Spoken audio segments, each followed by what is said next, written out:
also have one that's a baby, and we also have one that's a grandpa. So be delicate with your questions. We're a little sensitive. What's he talking about? There is No, basically, it's really lovely to be back. It's 6 years since I've been here in Kansas City, and it's an absolute delight. It's so good to see so many people here. And it's so funny because you hand the mantle over to Daniel, a young Boba Fett, but it's Daniel spoke more in the film than I did. But that's so funny. I mean, being a theatre actor, what was extraordinary, the famous day that I had to be there, taking Han Solo up into Slave One, turning to the Imperial officer and saying, "Put Captain Solo in the cargo hold." Well, on the day, I turned to the Imperial officer and said, "Put Captain Cargo in the Solo."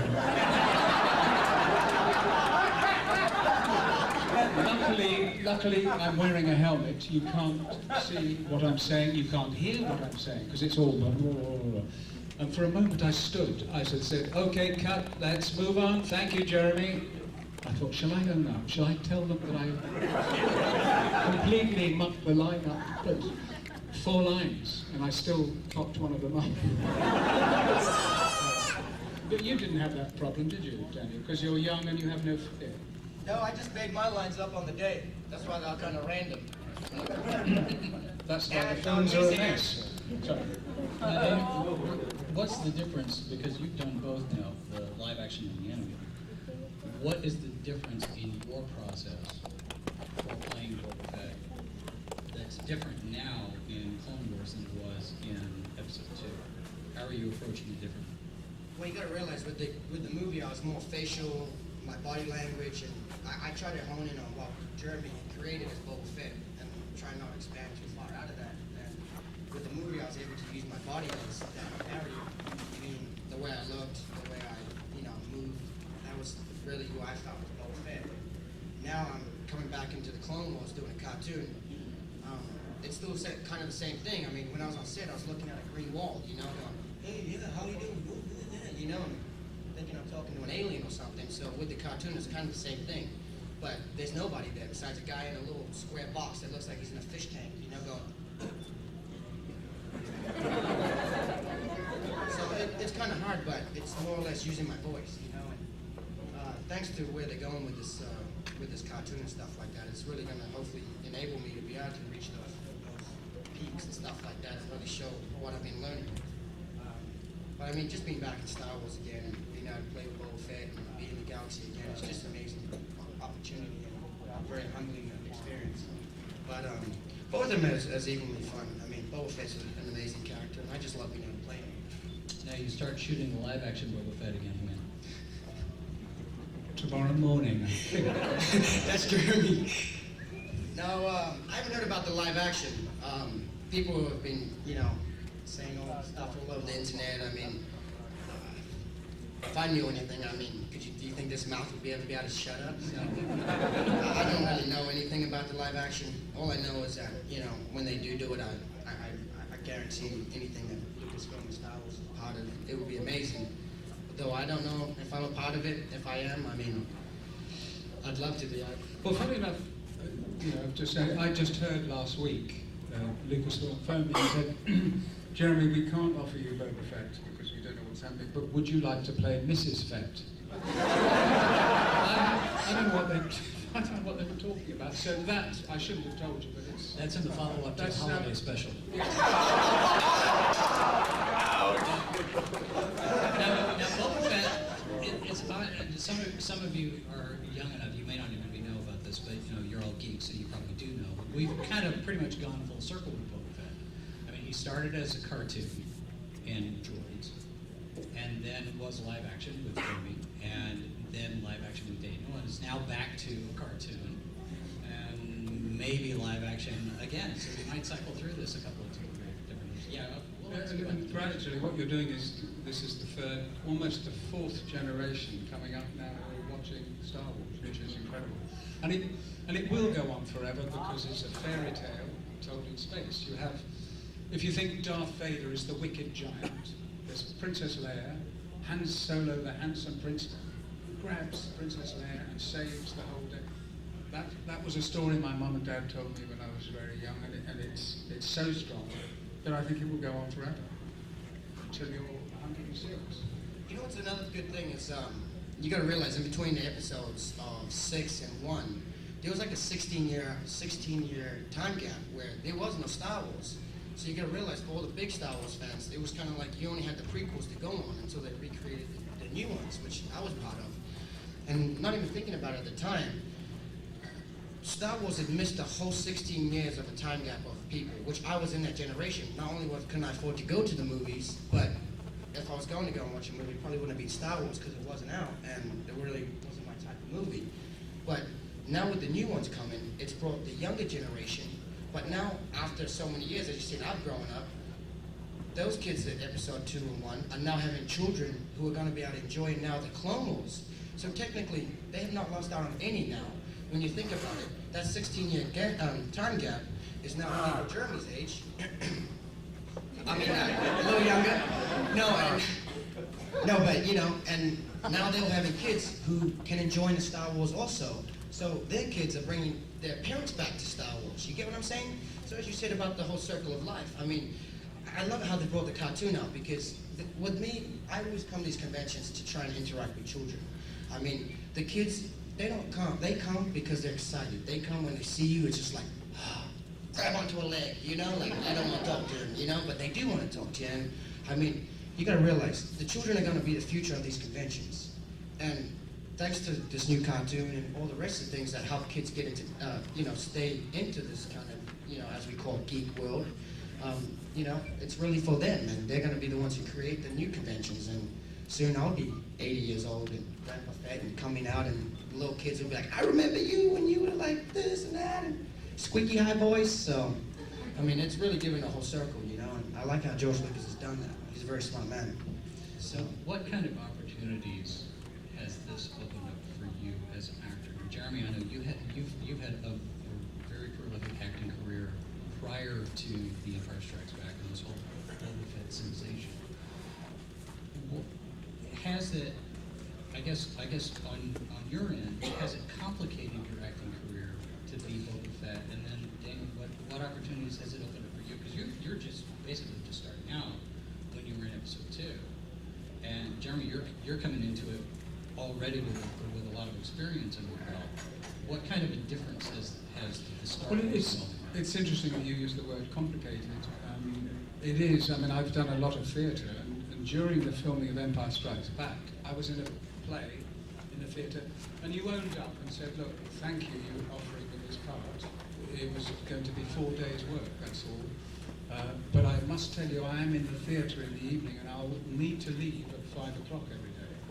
And they said, oh, don't worry, Jeremy, we'll work around you, no problem at all. And that's how if it had been an English production, they'd know that you have to say, sorry, out of the outfit, gone.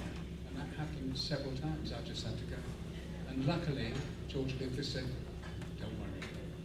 Otherwise, I wouldn't have played. And if I hadn't fitted the costume, I wouldn't have played the part. It's as simple as that. Because there was one costume. There it was, and it fitted me like a glove, as if someone had made it for me. The boots were size 10. I'm size 10. It was meant to be. It was meant to be.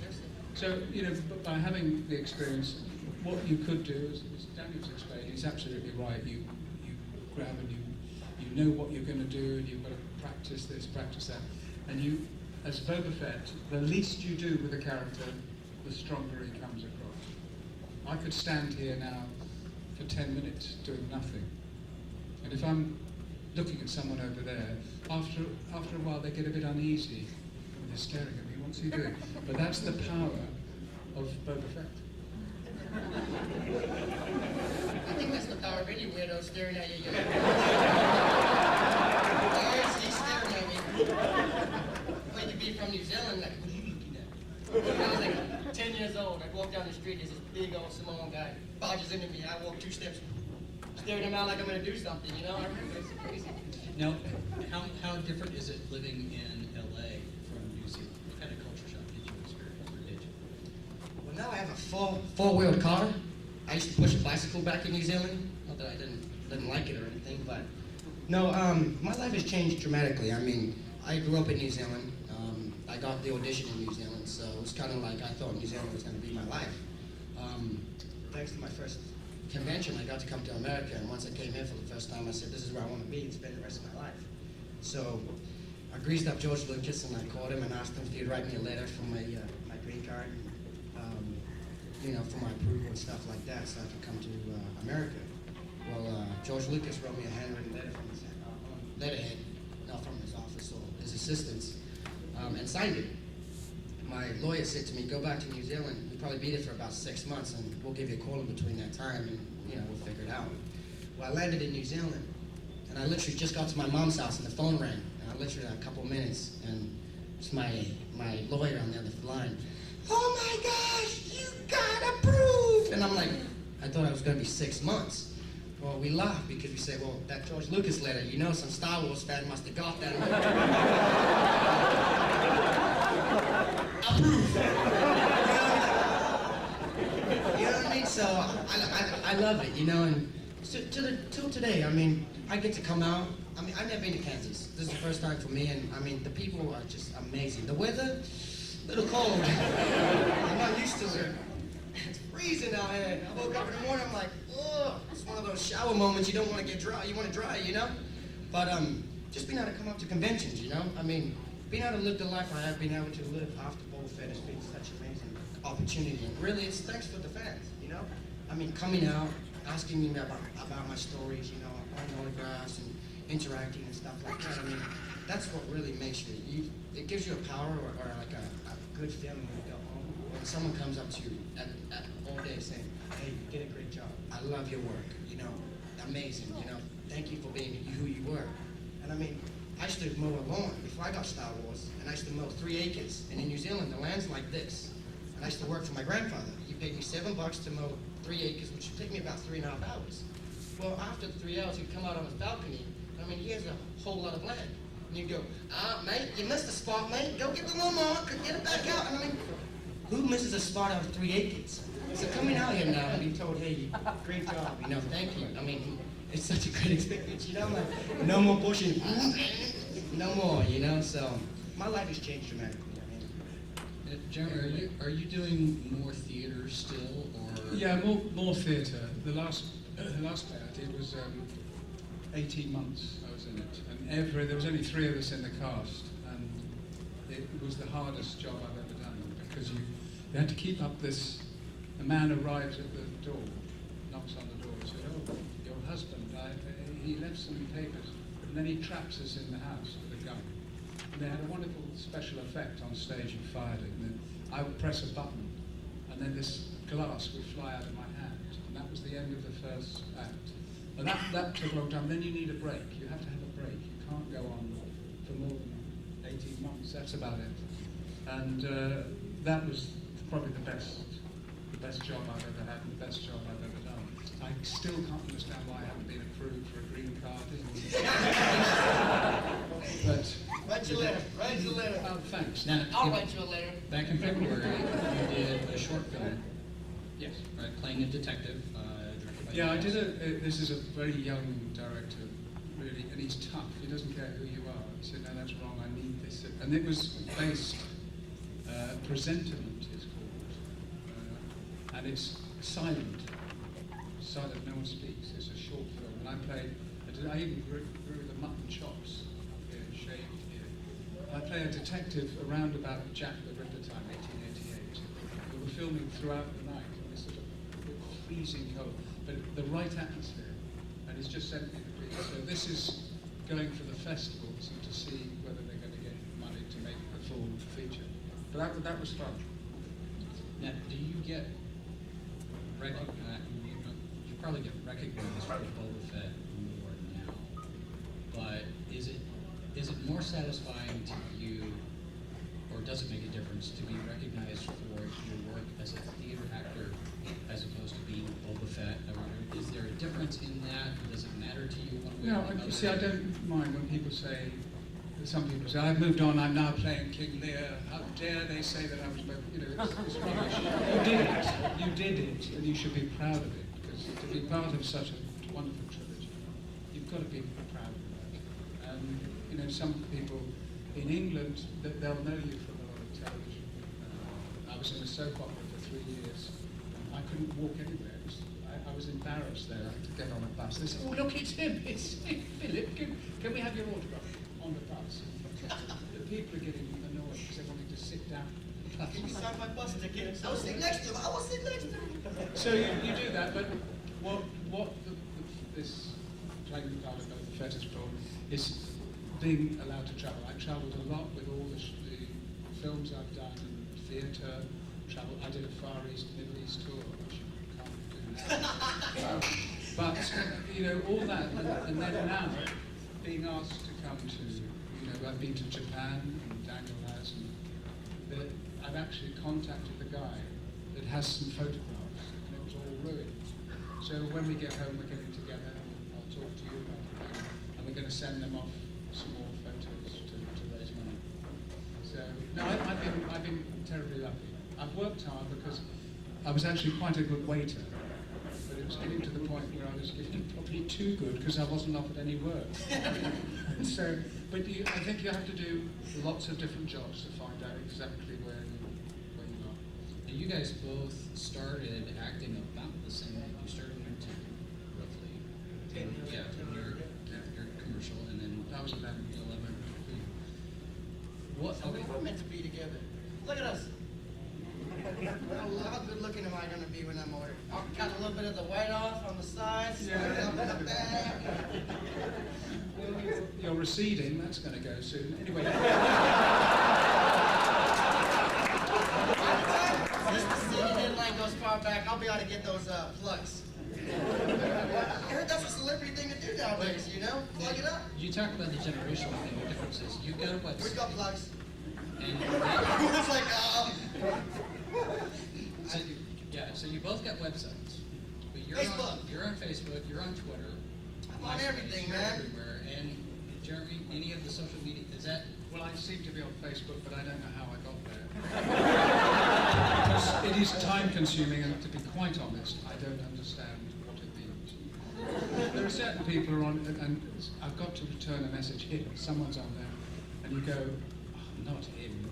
Not him. And they're all Star Wars actors or stormtroopers. It's me, or whatever. just different aliases. And I just can't, I've got too much to do. I mean, I have 10 grandchildren and they take up all the time. So. But they get onto Facebook. They can say, look, you need to do this texting. See, Granddad, that's it. It's gone now, it's gone past me and I haven't got the time. Technically, I'm not very good. It's amazing, though, with the resources we have today. I mean, you got to think about it. The convention circuits were a lot bigger thanks to not having the internet. We used to have collectibles where toys were worth so much because you could only find them at conventions, you know, the market of autographs and whatnot, you know what I mean? I mean, it's just completely changed thanks to the internet. But I use all my resources. I mean, Facebook and Twitter. I try to keep people like up to date. I mean, I have friends that go on and they just write terrible stuff. I'm like, what are you on right now? You know, stop drinking. Don't quit and drink, you know? So I'm like, I try to like, you That's know, good. find appropriate times. You could do an ad. Don't quit and drink. Exactly. Start a new advertising. Quit. I'm on Facebook when you're hungover. Start a whole new campaign. Now, talking about conventions, what's your favorite part about being at conventions, just in general? And then what do you like about this one?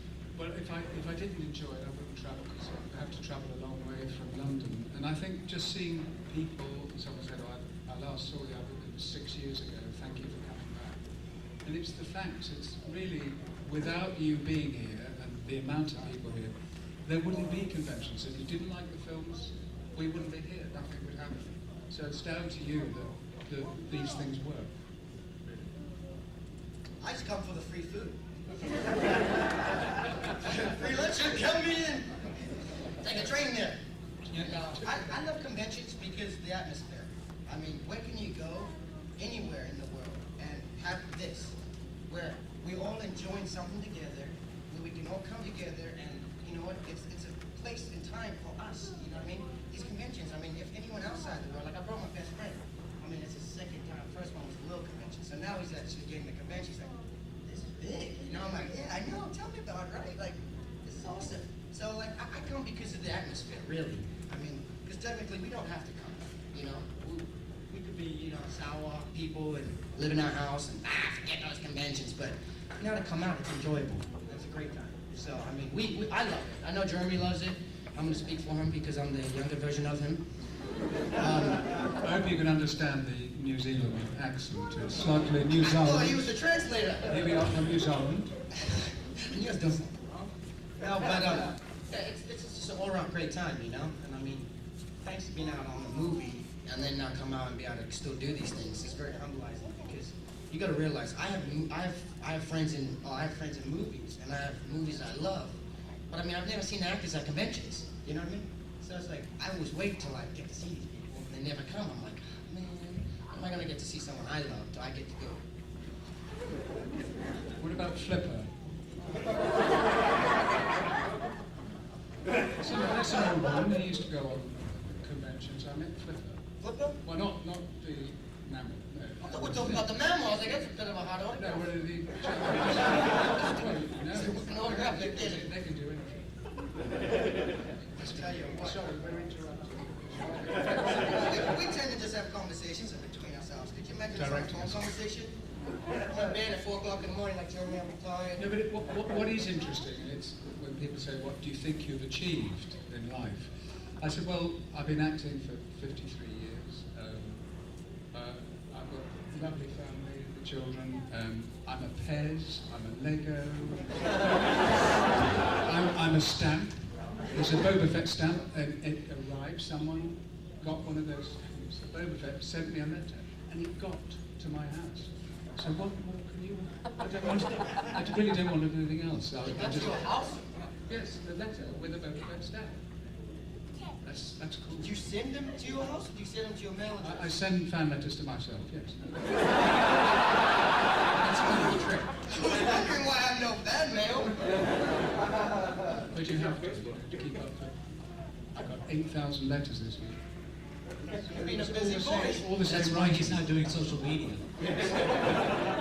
Sorry, we interrupted. No, do you guys ever get tired of talking about Star Wars and Boba Fett? I mean, you guys have done other things.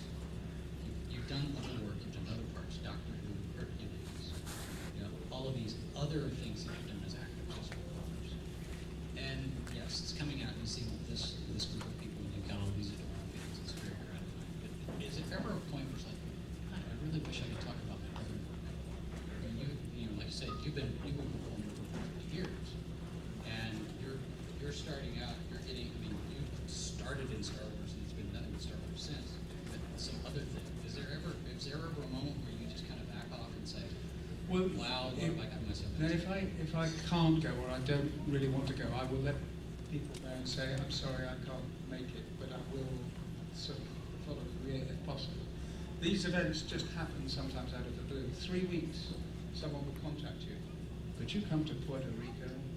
I say to my brother, well, why are you asking me to Puerto Rico? Oh, no, I'm joking, but you know, you do. People will, can you get here next week? You can't. I would need at least 3 months to be able to say, right, well, let's leave everything out, let's go. But I promised to come here a long time ago, it's probably January, December. I said, I'll definitely be here, because we had such a great time. Well, they didn't invite me that late out. They only invited me last week. Look, was loved by Planet Comic Con, huh? Yeah, well, as I said, you He's the busy vet. You I'm do, the- no, I'm you the do busy vet. do the publicity yourself. That's the great thing. You sort of grow and say, hey, but the Fed's going to do that. That's me. So, hey. No, and with me, I don't get over talking about Star Wars.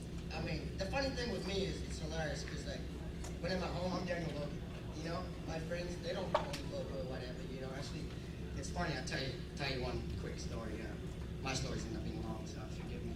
But whenever it comes to going to parties and stuff like that, when I first came out, I used to tell like girls, my friends were like, do you know who he is? Do you know who he is? And I'm like, shut up, shut up. Do you know who he is? Who is he? Who is he? Shut up, don't tell me. He's Boba Fett. Boba who? Oh, yeah, and then I'll be, oh, Boba Fett, Star Wars? Oh my gosh. And I'm like, why'd you do that? You know? So it's like, it gives me a heads up when it comes to the girls sometimes. And then sometimes like a negative, like, oh, my brother likes that stuff. You know, so it's really funny. But I never get over talking about Star Wars because it's mostly at conventions. When I leave my house as Daniel Logan. When I get in that first plane, I'm still Daniel Logan because I'm talking next to someone on the plane who's asking me why I'm traveling. I'm trying to avoid the question by saying, well, I'm in Star Wars. So I'm like, I got this thing to do. Yeah, I go out and see these people at this convention thingy. Yeah. What you doing out here? You know, trying to avoid the conversation. But as soon as I start landing in the place, it's like Boba Fett comes. You know, like Superman jumps into the little phone booth, comes out Superman. It's kind of same as me. When I'm landing, I'm like, okay, Boba Fett. I mean, Daniel, who are you now? You know, I get confused. So I kind of put myself in it. You are Boba Fett now. So you get into a telephone box. No, I didn't. Well, see, New Zealanders, we don't have the phone box. We have the airplane toilet. It's a little smaller. Trying to stick the helmet and the jetpack on is pretty hard, but I mean, you got to make what you got. We don't have that on British Airways at all. See, when you're flying in New Zealand, I mean, you can't complain. Aren't you sorry? Apparently, you can't even understand what they're saying. No, that's true. Yes, no, yes. No, but yeah, I love Star Wars, and like you know, that's where I become Boba Fett. That's where I become like talking. Oh yeah, this. Oh yeah, that. So at home, I don't really know Star Wars. My friends like shut up about Star Wars, you know. Yeah, but it's funny because you're right. Many years ago, the first convention I'd ever been to, and I came back. My son was there. I said, Robbie, look at this watch I've got here. Look, you press a button, and then Boba Fett's helmet just moves there, and then you press that one, and then a little light comes down and shadows on his helmet, and I could feel him looking at me, and he said, Dad, you're pathetic. You know, I was going on about it. I'd collected a Boba Fett towel, lots of memorabilia for Boba Fett, and then he said, Dad, he said, isn't it incredible? You put a bucket on your head and you become famous. Now, how do your kids feel about all of this? I mean, have they adjusted to the whole thing? Yes, they have. They were very young when I was filming, but they think it's fun. But grandchildren-wise, there's only two that like Star Wars. That's I haven't said, hey, come on, this is good stuff. They're not that interested. They're on to Harry Potter. You know, with the Lego game, they've got that. And I said, why don't you try the Star Wars one? It's really interesting. Boba Fett's flying all over the place. No. But that's good in some ways. And my kids, they love it. I got 4 kids. Everybody's favorite. Boba, we get around in the galaxy, you know. Now, you got 3 dogs. I got so many animals. I could go on all day. Yeah, I got 3 dogs, a hairless cat. Now, do they have Star Wars names, or do they have normal Daniel Logan names? No, they got normal names. I got my girlfriend, my best friend, so he gave her like a real human name, Amy. But I got a Staffordshire Bull Terriers. They like kind of look like Petey of Little Rascal. And my white one actually looks like Petey. His name's Havoc. I called him Havoc because I had a female, and my pops got me for Christmas. So I wanted her to have a boyfriend because I didn't have enough energy to play with her. As you can see, no energy. So I got him, and she never barked. So when I brought him in the back of the house, down the side gate, he started barking, and I'm like, shut up, because my other dog don't bark. So my dad comes outside, turns on, floods out backyard, and there's a dog. He's like, whose is that? Ours. So he kind of stayed after that. He's a crazy dog. He dives like 12 feet underwater to grab a 15-pound rope, climbs trees, climbs up on one side of the ladder, goes down the other side. He's an amazing dog. Real name is Havoc. It's amazing. I got him on this boxing bag, punch. It's a water weight bag. He jumps on top of it, catches his own body weight, and then stands up on 2 feet, and it's like catches onto the top of my railing from my we call him a veranda or whatever you call it, porch. He's an amazing dog. And then I got Phantom. He's half black and half white face. Phantom of the Opera. He's my spoiled little brat. Yeah, he gets away with everything. But then I got a hairless cat. She actually came from Austin Powers' family. They call her Mrs. Bigglesworth. Yeah, I changed up the food on my dogs and my cat. I changed it from the worst of the worst to like the best. And I end up having like the worst #2 all over my house, from one inside to the outside. I'm like, don't ever do that. If you change your animal's food, half and half, and then quarter, and then don't do what I did. Just switch it right over. You have a lot of cleaning to do. And hopefully you don't have white carpets. Well, remind me not to come round to your place. Well, I thought that's why you were going to come over. I thought we were going to help each other. Well, I was going to. The next time I'm in LA. Better. I'm going to keep it to that. I'm going to take pictures, put it on Twitter and Facebook. Look who's at my house! I think we'll take a rain check. I promise. Hey, do we have any questions from you guys? Yeah, let's do that. For Daniel. Oh, man. When you got word that you were going to be this character that has been like idolized in, books, history, everything, how did it feel? Was it stressful at all? Or did you have to be deep vet? You know what? We were just talking about it on the way in here. I didn't realize what opportunity I got given. I was 13, and I mean, as a 13-year-old kid, you're kind of like oblivious to the world at that age. You know what I mean? And I filmed, and I met Ewan McGregor. He was the best. I mean, Ewan is the best top-notch guy. I can't even say another better word about him. I mean, he ruined my chances of being able to drive the golf carts, because I was the golf cart kid. I couldn't drive a car, so I'd drive everyone around on the golf cart on set. You want to go there? I'll drive you. Can I? Oh, yeah. Okay. Well, the ADs and that didn't know about it, so it was fine. Well, Ewan and I, we spent almost every day together. So there was this little hill that right in front of the directors and the producer's office. Well, we break off the governor. He comes flying down the hill, slams on his brake, and hits it sideways like, that's awesome, my turn. As I'm jumping in the car, all I hear is, get that kid out of there. Well, because of the insurance fact, I couldn't be driving at least, or doing that stuff anyway, you know? So they kicked me out of the golf cart, and I was not allowed to drive for the rest of the shoot. Well, the last day I was leaving to go back home to New Zealand, Ewan met me at 4 o'clock in the morning. It was still pitch black, and drove me around. I was driving him actually around the studio in the pitch black in this golf cart for about an hour, 2 hours just together, like just driving in the dark. And I mean, he had to be on set the next day. So I mean, for him to do that was, I can't even put into words. I mean, I still think about that to today, and that's more or less the reason who I am and why I'm the way I am, because the position you get put in life is, you never take advantage of that. You always treat others as you want to be treated. So I mean, Ewan helped my experience so much that like, I didn't even think about, oh, I'm on this big Hollywood set, you know, oh, there's Natalie Portman, the most gorgeous woman in the world, just standing there in a beautiful white outfit, you know? I mean, it was amazing. But I came to my convention, and I had these big black 8 bodyguards that wouldn't let you touch me, wouldn't let you take a picture of me, wouldn't even let you look at me, basically. And that's when I kind of realized, I was like, I hit it, you know, like, this is it, you know, like, when you got bodyguards, you're doing something, you know? So, on set, I had to watch the movies to, obviously, learn of how Jeremy portrayed Bulloch and how he brought him across. So, I did use that, but because of my oblivious to the thing, I just kind of used what I kind of saw as the dark side and incorporated that with Bulloch also, you know, on top of what Jeremy did. So, it wasn't until I came to the conventions and saw, oh my goodness, people are writing comics and books and there's toys and there's puzzles and everything Bulloch, you know? And that's when I realized, you actually got given a great opportunity. Because when I went on the set, I was there for 4 months, but all I ever did was just sit there and go, ooh, ah, wee, look out, wee, ah, ah, ooh. You know, so it wasn't until I went to the convention I realized, you know. Sorry, what was the question? Next question. Let's take here, they're in the back. Yep.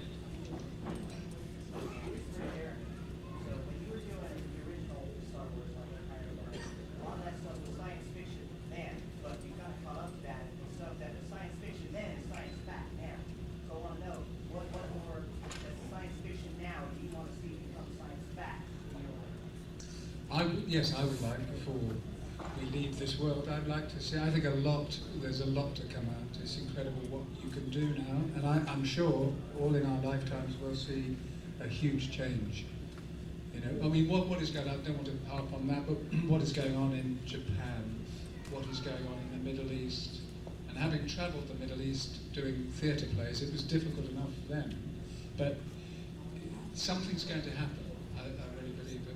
God, does that really happen? Look what's happening now with 3D televisions. You can almost step in them, you can close around.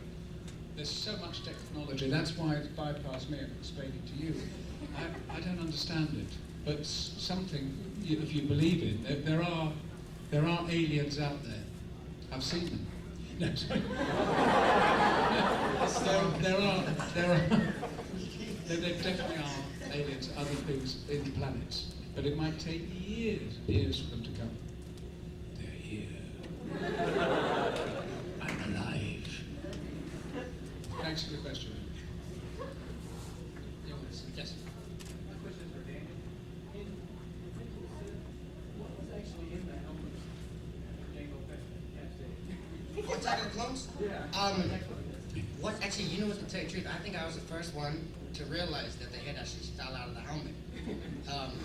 Because everyone would tell me, man, why did the head fall out of the helmet? I go, well, because it would have been a little too gruesome for kids to watch the movie. But I used to make a joke, no, it fell out. So one day I was at home watching the movie, and we actually put on freeze frame by frame, and you actually see the shadow of a head fall out of the helmet. And to tell you a funny story about that, I was getting out of my costume, and as you see, I only have a little jumpsuit, so there's not much to get out of. But they were basically getting me out of the costume, and George comes into the costume room. He's like, "Hey, I need him in his outfit. Put him back in." And they didn't put every little bit on me. They just wanted me out and put me in. And he grabbed me and goes, "Okay, grab this helmet, and just all I want you to do is just kneel down, touch your head, and that's it." Well, he kneels down on one leg. Well, I kneel down with 2 feet. Like I'm squatting or something, And he goes, "Okay, thank you. That's all we need." I'm like, "Okay." It wasn't until I saw the movie I realized that Jango Fett got his head chopped off. And in the premiere, I'm the only one who went, "Yeah!" And everyone else was like, "Ooh!" And I'm sitting in front, and then one of the reporters come up to me after and go, "Why did you cheer when your father got his head chopped off?" I go, "Because it needed to happen." I go, "Now I'm the baddest bounty hunter in the galaxy." I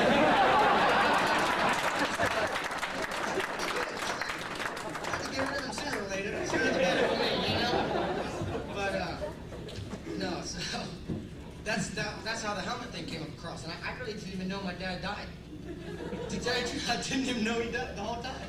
Now, when they brought you back for Clone Wars, how much of the character's arc have you discussed with the producers and the writers? Are you given any kind of freedom at all to take Boba in any direction, or do you have a I'm target? not answer this question. I'm sorry, George. No, you know what? Again, I have a lot of freedom. I mean, as you said, I got a lot of energy, so trying to follow this up, I think Red Bull would be a great investment. No, seriously. I actually get to go in the studio. They give me my script 2 days before, with, confidential D Logan on it, so in case I try and sell it on the internet. No. Yeah, I get it, and then we go in, and I'm nervous. I mean, I came from the movie family to now the cartoon family, and they're 2 completely different families, but they're incorporated in the same. It's like having your in-laws or whatever, you know what I mean? Like, you always go with your own family, but you go with the in-laws, you try to put on a good impression. So I go in and I look at the lines. I've been doing a lot of acting classes for the last 6 years. So I've been doing a lot of like script breakdowns and like just a lot of everything. So now when I go in the studio, I can kind of get what the writer is trying to create for me to bring across. But it's just using my voice in that right context, being able to use it to the right way. It's the hard thing to do. But with Dave Filoni and all the rest of the guys, they're the greatest. They know what they want. They can tell you, tell you pretty much how to get it and where they want you to go. So I actually had a little lunch with the directors and stuff the other day, and it's nice because, as you said, I'm hopefully going to be able to incorporate what I think folks make and stuff like that. So, I mean, the galaxy is surprising, and you got to stay tuned, or I'm going to start talking more and more, and then not going to forget. But the Clone Wars is good. Stay tuned. Season 4. Let me know what Boba Fett does when you're in the Clone Wars, because I haven't seen it because of I don't do satellite television. Confidentiality, Daniel Logan.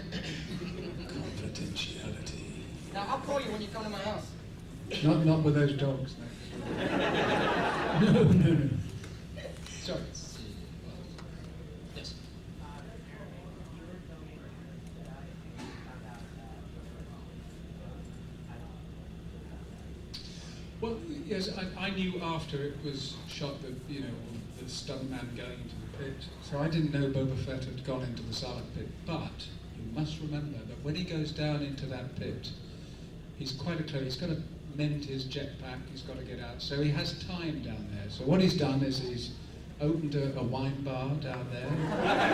A few bounty hunters fall in, so they have to pay the bounty. He's opened a Hooters. I don't know what that means. Nice chicken wings. So lots of things. So he's pretty cool. He can cope with it. But I had no script, and a lot of us didn't. You didn't even get 2 pages. You said you'll be doing this in this area. Oh, okay. So that's why I mucked one of the lines out. I wasn't told what the lines were until the day. Anybody else? Back in the back, yes. For Daniel, how much research did you do on Boba Fett's childhood and history for the children's books that have come out, like the young reader novels? How much of that did you read before you went into the book? Well, see, they didn't have very much of that available to me. I mean, they've only started bringing up the young Boba Fett after me being in episode 2, really. So I never had really much to go by. All I had to is realize that this is a kid who's not necessarily dark, but not necessarily light. Though he has been followed, he is being shepherded by his father. So technically, whatever his father says or does, he does also. You know what I mean? I had to also realize that he wasn't technically a bounty hunter at the time, and basically I had to give away everything that I know and I live for, and basically evolve into Boba Fett, and that's how I incorporated him. I didn't bring any of me to Boba Fett. I mean, as you see, I smile all day long, you know. So it's like that's just one of them. So really, I had to like watch the movies, and I had to really hone. Like, okay, this is a little kid. This is not you. This is his own person. He's had his own background. He doesn't have a mother. He has a father. You know what I mean? And he has no friends. So it's kind of, you know, don't give you much to play on, but then it also gives you, when George Lucas doesn't feed you lunch and then realizes, what's that angry looking kid over there in the back? Why is he so angry? Oh, no, don't worry, that's Boba. We just didn't feed him lunch. Keep the focus. Come on, bring him on in. And action. No, but, yeah, I say that's my angry face look. When I don't eat, I get tunnel vision. Don't want to be around me when I'm either tired or hungry. I turn into Darth Maul. No, but yeah, so I did a little research, but really with Star Wars, you really can't do much. I mean, there's expanded universe, but we've expanded so far in the universe, I mean, we could write movies for days, you know what I mean? So, I do read the expanded universe, though. My favorite new one is the one about the tooth. What is it called? Nobody? There's some real big Boba Fett fans in here, don't we? What's the young one called? You know, the one with the tooth? His father sent, Django sent his young Boba to go get the tooth. Blood ties. It is blood ties. Someone just pulled me up a blood tie earlier, and Boba Fett was Django Fett. I was like, oh, I don't like this blood ties. I think you're nuts. I think I've been nuts for a while. Yeah.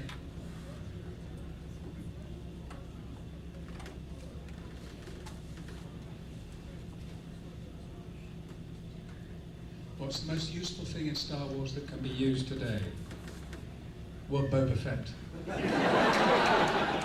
He's just, you don't need that. Congratulations to all the 501st, by the way, who are here supporting us, and they make the whole thing look so cool. But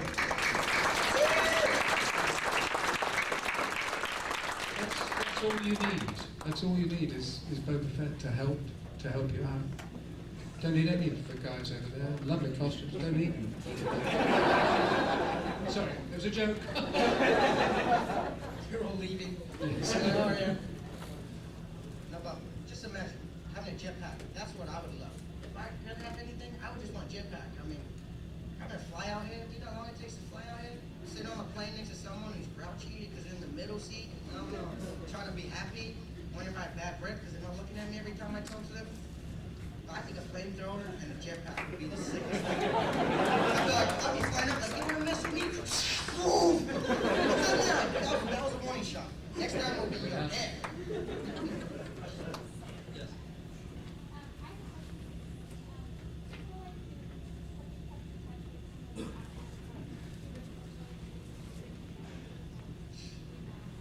No, the question there is have I kept in touch with the actors from the original films? Yes, you see them either at a convention, but a lot of the actors who played Imperial officers, all theatre Shakespearean actors that we say, isn't this extraordinary? We've just finished a play and we're all dressed up in funny costumes. And it was a great get-together when we were filming. And then at different events you say, hey, haven't seen you for 6 months, so you have a beer. Daniel will buy me a beer later today. I'll buy him the whole bar. Thanks. Thanks. But it's nice because you get back to chat to say, oh, it's still going on, Star Wars. So yes, you do see all the rise. Yes. Yeah, this is a question for Jeremy. When you were on Doctor Who, did you think the series would still be going today? No, it's rather like the Star Wars. You know, I did an early Doctor Who in 1964, but it was black and white and virtually live. And I had eyebrows here. These were blanked out, shaved and blanked out because we were a strange race. But it was so hot in the studio, as you were saying, Doctor, Doctor, we must find you. Where are you? The heat was the eyebrows started. So you would go and stick them back. And they might be like this. But if the story was good, it doesn't matter. You're the person watching it, and if you suddenly had one here, they'd go, oh, it's a bit of a shadow to it. No one could tell. But I loved the early one because it was, the walls would wobble, the sets were awful.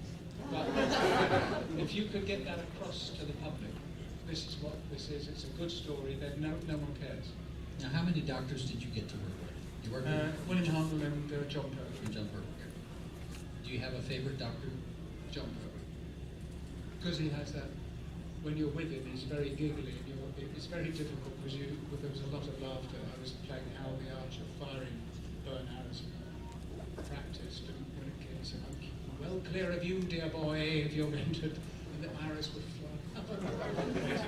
And he just said, what danger. All the time he was joking, but he was a good doctor. The two new ones, well, one's gone now, but both excellent.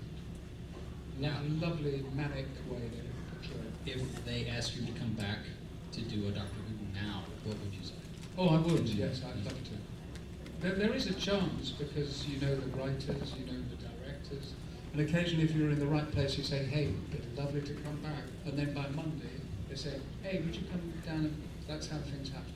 So you never know. There's another question from the character here. You're next on my list.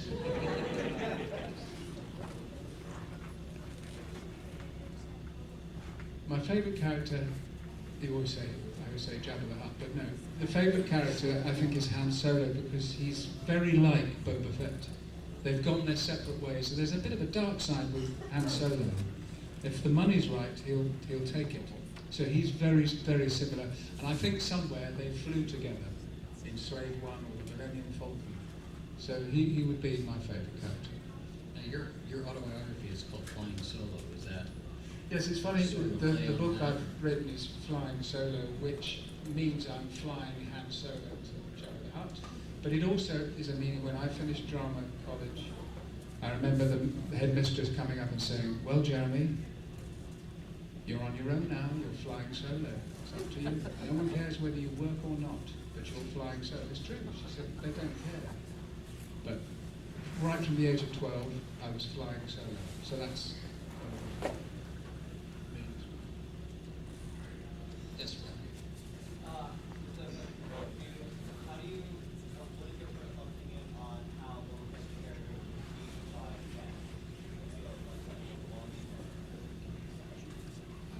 Yeah, I think it is overwhelming. I mean, when I was presented 2 years ago with my own costume made by the Dative Helmet, there's such love and warmth for the character, but also the connection with Star Wars. And it's just, it is quite overwhelming. It really is.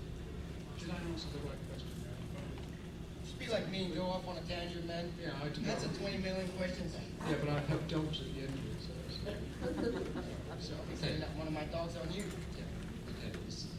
One last question from somebody who hasn't asked. Anyone want to ask? Yes, in the back. Last question. Do either of you keep up with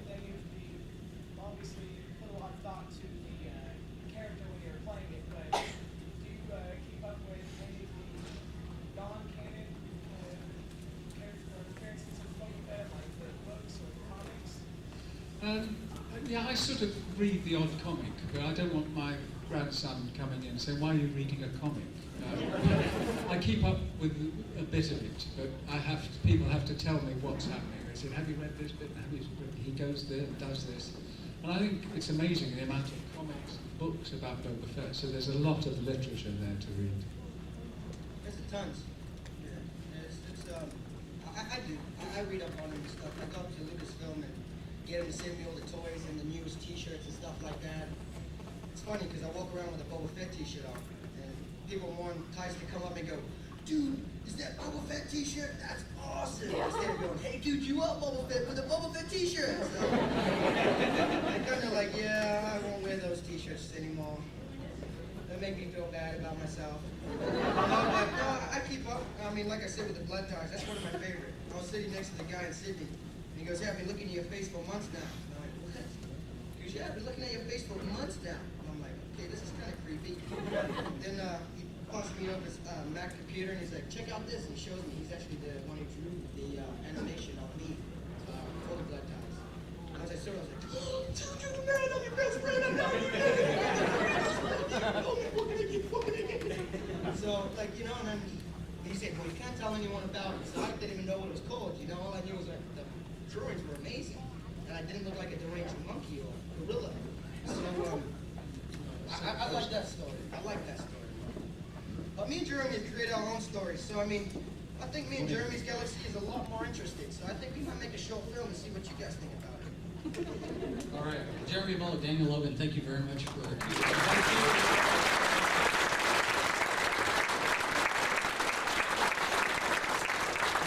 Once again, big thank you to the 501st who have been standing there. So, thanks a lot, guys.